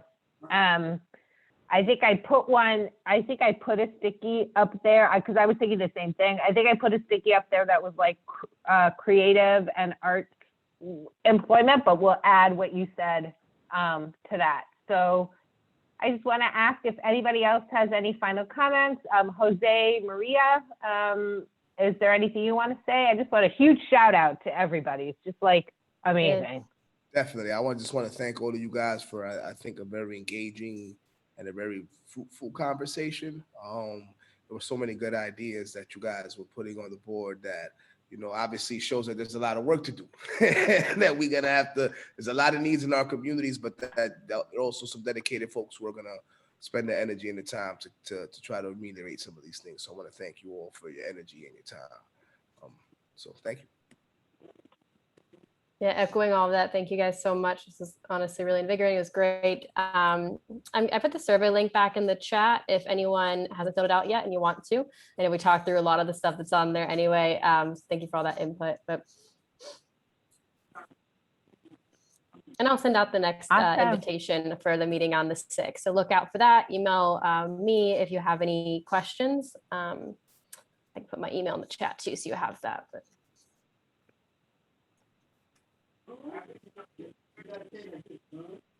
great. Thanks, everybody.